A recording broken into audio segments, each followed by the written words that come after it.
बीडमध्ये जी घटना घडली ती अतिशय निर्दयी अशी घटना घडलेली.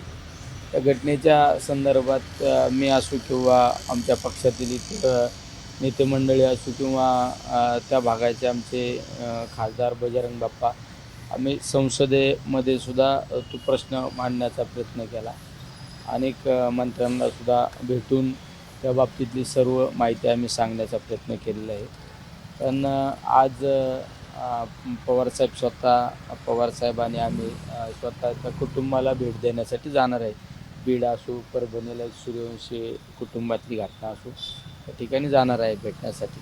पवारसाहेब असं म्हणाले की मी तिथे जाऊन जे वातावरण खराब झालं ते चांगलं करण्याचा प्रयत्न करणार आहे. सरकार कमी पडलंय काय असं काय? निश्चित एखादा व्यक्ती क्रूर पद्धतीने जर एखादी घटना त्याच्या हातून घडत असेल तर कधीकधी त्या भागामध्ये वातावरण एकदम दूषित झालेलं असतं.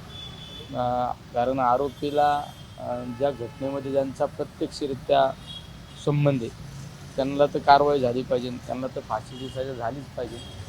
तर त्याचबरोबरीने त्या बीड आणि त्या परिसरामध्ये जी वातावरण दूषित झालेली ते पण थोडं शांत झालं पाहिजे. त्यासाठी पवारसाहेब त्या ठिकाणी जाणार आहे. पण मग सरकार कमी पडतंय का तिथे? गृहमंत्री आणि काल अंबादास दानवे असं म्हणते की आम्ही वाल्मिक कराडचा पत्ता देतो त्या फार्म हाऊसच्या.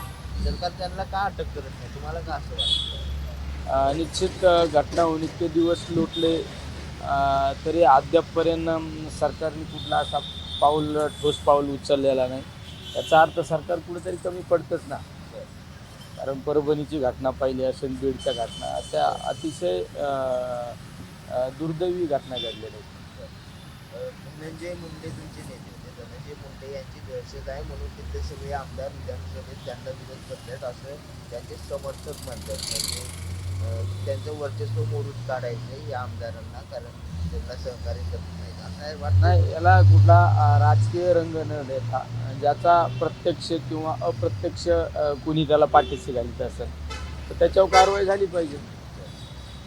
मग तो कुठल्या पक्षाचा नेता असो किंवा कुणी असो, ज्याचा प्रत्यक्ष संबंध आहे, ज्याने अप्रत्यक्ष ज्याचा त्या गोष्टीला आधार आहे, त्याच्यावर कारवाई झाली पाहिजे ही आमची मागणी आहे आणि हीच प्रत्येकाची मागणी आहे. म्हणजे जातीभेद निर्माण करणाऱ्यावरती कारवाई का होत नाही? म्हणजे 6-7 महिने हेच सगळं सुरू आहे. हे अनेक लोकसभेच्या निवडणुकीपासून पाहिलं जातीय संघर्ष निर्माण होत आहे. तो कुठंतरी थांबला पाहिजे. जातीय संघर्ष थांबला पाहिजे आणि ज्यांचा या सगळ्या घटनेशी संबंध आहे त्यांच्यावर कारवाई झाली पाहिजे, कठोर अशी कारवाई झाली पाहिजे. आमचं तर म्हणणं इतका निर्दयी खून झालेला आहे तर ती फाशीचीच सजा झाली पाहिजे. काल विधान परिषदेमध्ये मुख्यमंत्री असं म्हणाले की परभणीच्या घटनेवर माझं आणि बाळासाहेब आंबेडकरांचं बोलणं सुरू होतं. एवढी सगळी दंगल सुरू होती, एवढ्या सगळ्या जातीवाद सुरू होता. आता बाळासाहेब आंबेडकर असं म्हणतात की कठोर कारवाई करा. त्या बोलण्यामध्ये काय सरकारचं काय होतं नेमकं? मला काय वाटतं? शेवट त्यांनी हाऊसमध्ये बोलणं आणि प्रत्यक्षरित्या काय घटना आहे याचा बराच अंतर असतो. त्यामुळे ते प्रत्यक्षरित्या त्यांनी त्या गोष्टीची सखोल अशी चौकशी केली पाहिजे. पण दोन्ही राष्ट्रवादी एक का दोन आहेत तेच कळना झाले सध्या. सगळे एकमेकाला भेटायला ती लोकांच्या मनात थोडं संभ्रम निर्माण होतो. राष्ट्रवादी एक का दोन यापेक्षा काही व्यक्तिगत संबंध असतात ना. राजकारण आणि व्यक्तिगत संबंध वेगळे असतात ना. नाही, पण भविष्यात तुम्ही अजितदादा गटासोबत जाणार अशी चर्चा आहे सातत्याने. कारण भाजपला काय वन नेशन वन इलेक्शनसाठी गरज आहे राष्ट्रवादीच्या खासदारांची. तुमची काय भूमिका आहे? नाही, आमची भूमिका काय यापेक्षा आमच्या पक्षाला नेते आदरणीय पवारसाहेब आमचे नेते आणि मी त्या पक्षाचा एक छोटासा घटक असल्यामुळे त्या विषयावर माझ्यासारखा कार्यकर्ता कुठलं भाष्य करू शकत नाही. वन नेशन वन इलेक्शनला एक मिनिट मला, वन नेशन वन इलेक्शनला तुमचा पाठिंबा आहे की विरोध आहे? स्पष्ट होत नाही नेमकी काय भूमिका आहे. नाही, आमच्या पक्षाच्या जी भूमिका ठरण त्या भूमिकेशी आम्ही बरोबर असणार आहे. काय पक्षाची भूमिका काय आहे? शेवट आमच्या पक्षाचे नेते आम्ही संसदेमध्ये बसतो त्या ठिकाणी आमच्या गटनेत्या आदरणीय सुप्रियाताई हे सगळे ती भूमिकेची त्यांचं ज्या गोष्टीला समर्थन असेल त्या समर्थनाशी आमचा पक्ष बरोबर असणार आहे. त्या दिवशी मतदान झालं, तुम्ही कुठल्या बाजूने होती ते कळत नाही. आम्ही इंडिया आघाडीच्या बाजूने होतो. इंडिया आघाडीच्या बाजूने होतो. पण मग हे सगळ्या गोष्टी सुरू आहेत. तुम्ही दादांशी काय बोलले का? बोलणं झाले का? दादांनी तर चॅलेंज दिलं होतं तुम्हाला काय या सगळ्या प्रकरणानंतर. नाही, निवडणूक झाल्यानंतर निवडणुकीत ज्या काही गोष्टी झाल्या असतात त्या सोडून द्यायच्या असतात. नाही पण मग बोलले का दादांशी? आपल्या शुभेच्छा मतदारसंघामध्ये दिल्या का? नंतर आपण कामाच्या माध्यमातून आपण कामाला सुरुवात करायची. दादा त्या दिवशी आदरणीय साहेबांच्या वाढदिवसाला दादा होते, भुजबळ साहेब होते, तटकरे साहेब होते, प्रफुल्ल पटेल होते. त्या दादांना शुभेच्छा द्या, मोठ्या साहेबांना शुभेच्छा द्यायला आल्या त्यावेळेस भेट झाली आमची. पण मग भुजबळ साहेबांवर अन्याय केला का दादाने असं वाटतं? निश्चित माझं ते एक म्हणणं आहे, भुजबळ साहेबांसारखा एक धुरंधर नेता आणि ज्यांनी अनेक कालखंड या राज्यामध्ये संघर्ष उभा केला आणि एक धडाडीचा नेता म्हणून त्यांच्याकडे पाहिलं जात आहे. त्यामुळे त्यांना संधी द्यायला पाहिजे होती ही माझ्यासारख्या एका प्रामाणिक कार्यकर्त्याची इच्छा आहे. पण मग अन्याय कोणी केला?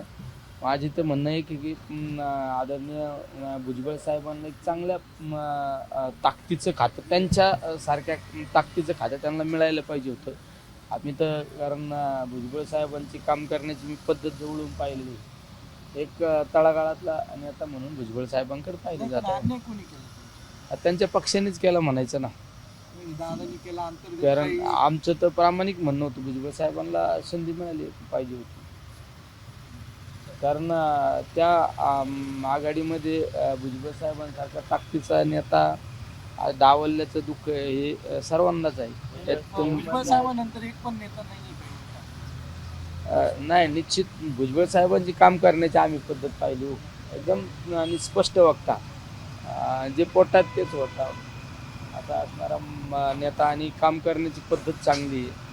अतिशय सर्वसामान्य लोकांना ताकद देण्याची पद्धत. आम्ही 5 वर्ष भुजबळ साहेबांबरोबर काम केलं विधिमंडळात. त्यांच्या खात्याचं कुठलं काम असलं तर करतो, पाहतो नाही, स्पष्टपणे लगेच त्याला उत्तर. त्यांची नाराजी ही राष्ट्रवादीला मागात पडेल असं दिसतंय. आता ते पाहू आता काय होतंय, आगे क्या क्या होता है देखेंगे. पण येथील पवार साहेबांकडे येतील वाटतं. सगळ्याच गोष्टीवर आपण का बोलायचं? नाही पण पवार साहेबांकडे कसं असतं, आपण ज्या गोष्टींचा माझा त्यांच्याशी कुठला संपर्क नाही, माझा कोणाशी काही या बाबतीत संपर्क नसल्यामुळे मी का बोलायचं?